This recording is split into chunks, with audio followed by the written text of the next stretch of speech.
Muscle cars started in the US back in the 1960s. The classic go fast formula was putting a big, powerful engine, usually a V8, in the smallest body possible. Americans were really good at this. Other countries like Britain, Australia, and even Germany started doing the same, fitting a powerful V8 into an engine bay not meant for it. Where there's a will, there's a way. Among many non-American muscle cars, these ones stand out for packing serious V8 power in a compact package. Starting our list is Jensen Interceptor and Jensen FF.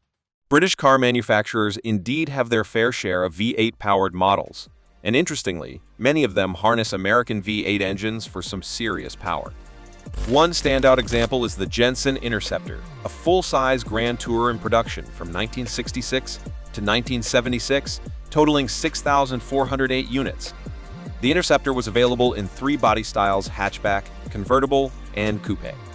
Now, the period from 1966 to 1971 saw a unique four-wheel drive variant called the Jensen FF, with only 320 units ever made. Under the hood, there were three engine options, all courtesy of Chrysler. This included a base 360 cubic inches in a 5.9-liter small block LA V8, a 383 cubic inches in a 6.3-liter V8, exclusive to the F, and a beefy 440 cubic inches in a 7.2-liter V8. Transmission choices also came from Chrysler, offering a 3-speed Torqueflite, a 727 automatic, and a 4-speed manual. The Aston Martin V8 and Vantage. No Aston Martin can be called a budget-friendly car, and that's a big reason why muscle cars became so popular. But here's the twist: some of Aston Martin's recent models are surprisingly affordable. Whether it's a good idea to get one is another story, but the concept of putting a big engine in a small package brings back the vibes of the golden days of muscle cars. Since 1969, Aston Martin has been using the V8 and Vantage designations for their models. Nowadays, the Vantage comes with a V8 from AMG, but Aston Martin still proudly rocks its own V12 engine.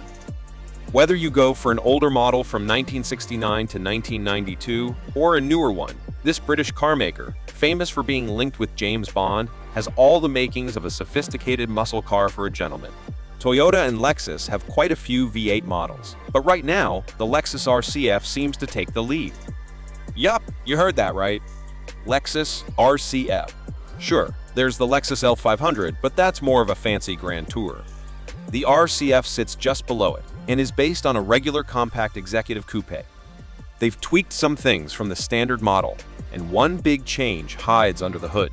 Instead of the usual turbo 4 V6 engines, you now get a 5.0-liter naturally aspirated V8. This same powerful engine is used in the L500, ICE 500, and GSF. With a robust 472 horsepower and 395 pound-feet of torque, the RCF can zoom to 60 miles per hour in just 4.3 seconds. And here's a cool choice: you can pick between a mechanical, limited slip differential and an electronic one with torque vectoring. Talk about options. Moving on, we have HS, VGT, S, and the Vauxhall VXR8. Holden Special Vehicles, HSV, and Vauxhall VXR8 both rode on the GM Zeta platform, the same one used for the first Neo Retro Camaro, Chevrolet Caprice, SS, and Pontiac Gate. GM's lineup of small block V8 wasn't just for the regular cars. The hot versions cranked things up with supercharged LS9 and LSA units. Picture this: up to 595 horsepower and 546 pound-feet channeling exclusively to the rear axle. And here's the kicker: besides the 6-speed automatic, you could also grab a manual with the same number of gears. Taming all that power, the ride to 60 miles per hour took just 4.0 seconds. Now, the closest Americans got to this was the LS3-powered Chevy SS, but it missed out on the factory supercharger fun. Quite a powerhouse on wheels. Now, while Porsche is renowned for creating one of the most iconic sports cars, the 911, the brand isn't typically linked to muscle cars. However, in the late 1970s, Porsche toyed with the idea of ditching the rear engine setup of the 911 for a more traditional front-engine design. This exploration resulted in the creation of the Porsche 928, which was in production from 1977 to 1995. Despite a long production run and several enhancements, the 928 never took over the 911 spot. It leaned more towards being a grand tourer and offered a range of V8 engines, varying from 4.5 to 5.6-liter engines. Especially in the US versions were somewhat lacking in power, barely crossing the 200 horsepower mark. On the other hand, European versions, especially the GTS model, flaunted a much more impressive 350 horsepower. The downer was that most examples came with 3 or 4-speed automatics, with only a rare few sporting the 5-speed dogleg manual. The original muscle cars were known for their humble beginnings.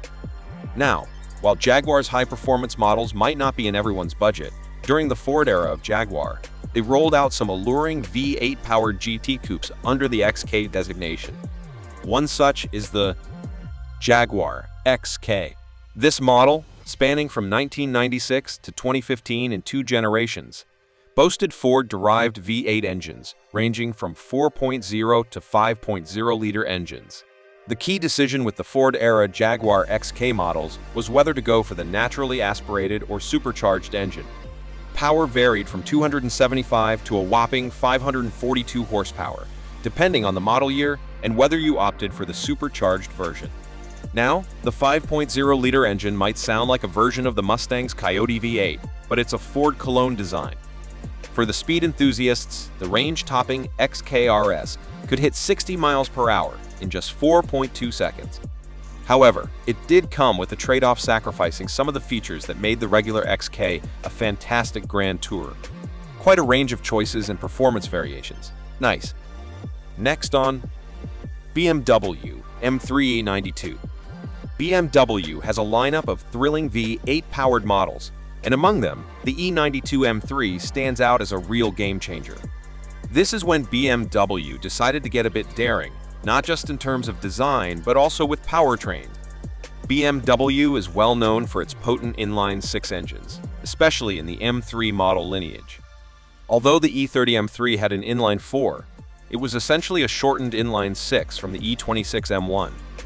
The E92 M3 holds a special place among M cars, thanks to its high-revving S65 engine. The 4.0-liter V8 is a condensed version of the E60 M5's S85 V10, itself based on a Formula One engine, pumping out 414 horsepower, or 444 for the GTS and 325 pound-feet of torque. The 0 to 60 miles per hour sprint takes only 4.4 to 4.6 seconds, depending on whether you opt for the 7-speed DCT or the 6-speed manual. Coming in next is the Mercedes C63 AMG. The 2024 Mercedes-AMG C63E Performance has become a topic of debate. While the top-tier C-Class models were predominantly equipped with a hefty V8, the latest iteration adopts a complex hybrid powertrain centered around a turbocharged inline-4 engine. This marks a significant departure from the previous straightforward and broad. The earlier model, powered by the M156 in 2007, stands out.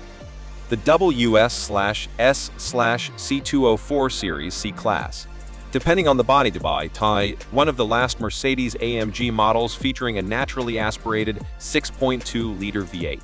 Paired with a 7-speed 7G-tronic automatic transmission, it even comes in a station wagon variant. The 204 series C63 AMG is known for its thunderous symphony of V8 sounds, rivaled only by its insatiable appetite for rear tires.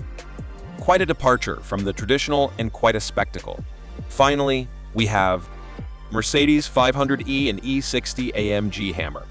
The W124 Mercedes holds a significant place in the Benz lineup, often praised for its over-engineering and longevity. However, what many might not know is that it played a crucial role in laying the foundation for all modern AMG sedans, with a little help from Porsche. It was Porsche that skillfully placed it on a 119, 5.0-liter V8 where it wasn't originally intended to be. The outcome? One of the most legendary German sedans ever crafted.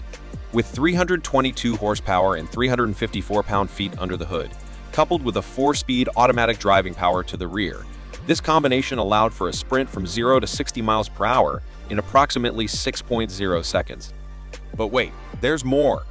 Enter the E60 AMG Hammer, where the wizards at Affalterbach bumped the displacement from 5.0 to a 6.0-liter engine, cranking up the power to 381 horsepower and 428 pound-feet.